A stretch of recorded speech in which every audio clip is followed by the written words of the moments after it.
Perkenalkan, namaku Raisa. Aku baru setahun menikah dengan Mas Faisal. Aku mengenal Mas Faisal ketika kami sama-sama sedang menempuh perkuliahan di tempat yang sama dan juga satu jurusan yang sama. Kami sudah berpacaran sekitar 7 tahunan. Sampai akhirnya, ia menikahiku. Aku mau menerimanya menjadi suamiku, bukan karena memandang dia putra dari seorang pengusaha yang bergelimangan harta, tetapi memang didasari oleh perasaan yang tulus dalam hatiku setelah kami sekian lama berpacaran. Bahkan, aku pun tak pernah tahu jika latar belakang keluarganya dari orang yang berada.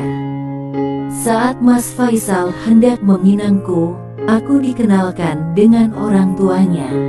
Pada saat itulah, baru aku mengetahui bahwa keluarganya adalah keluarga kaya raya. Dan pada saat itu pula, aku baru mengetahui bahwa ibunya Mas Faisal sedang sakit.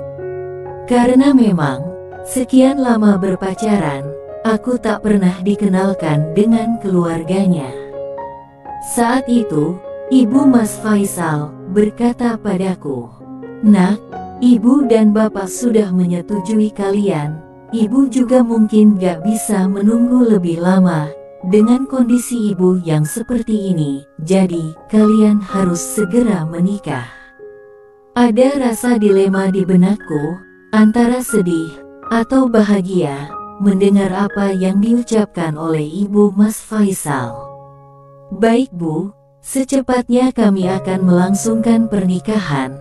Yang terpenting sekarang adalah kesehatan ibu." Aku mencoba menenangkan beliau.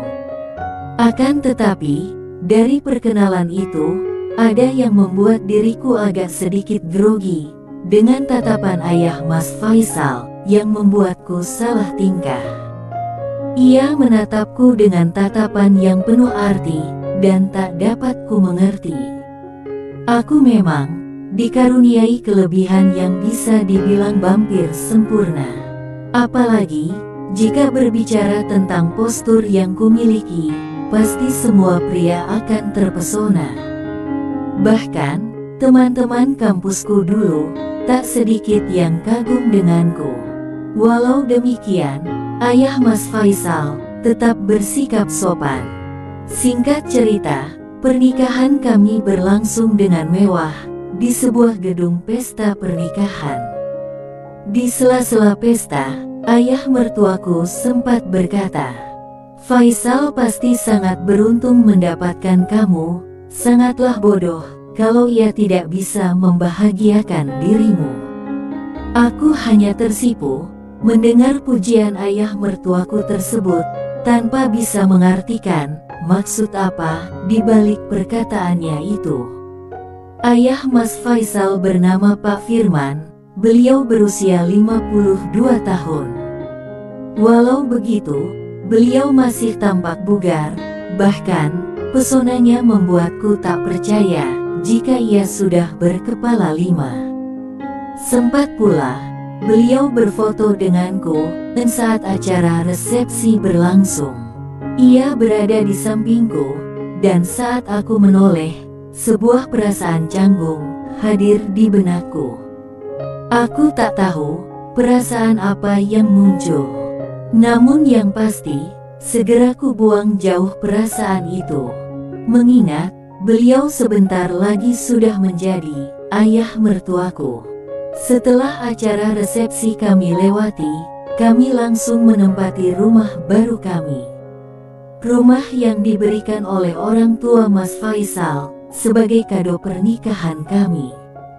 Malam pun tiba. Seperti pengantin baru pada umumnya, pasti sudah menanti lama yang demikian itu. Namun, semuanya harus tertunda karena aku sedang ada faktor alam bulanan. "Gak apa-apa kok Yang, kita tunggu selesainya saja." Begitulah ucapan suamiku yang tetap sabar menanti. Jujur, aku merasa sungkan pada suamiku. Aku tahu, pasti ia sangat menantikan terlalu lama akan hal itu. Tapi, dengan sabarnya, Mas Faisal mau menunggu dan mengerti keadaanku. Hari-hari berikutnya berjalan seperti biasa. Dan berselang 3 hari setelah menikah, Mas Faisal sudah mulai bekerja kembali seperti biasanya di perusahaan ayahnya.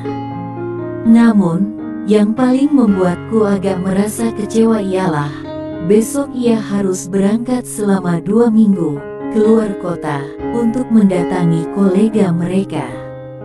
Sejujurnya, aku tak ingin ditinggal selama itu. Lagi pula, baru 3 hari kami baru menikah, suamiku malah harus meninggalkanku tanpa pernah melewati malam pertama yang telah lama kami rindukan. Namun, Mas Faisal maupun ayah mertuaku mencoba meyakinkanku. Faisal memang harus menggantikan tugas bapak, dan bapak juga harus mengenalkan Faisal pada kolega baru bapak. Ucapan beliau membuatku mengerti dan memahami tentang beratnya perpisahan dengan suamiku dalam waktu yang lama. Sebenarnya, aku merasa sedih.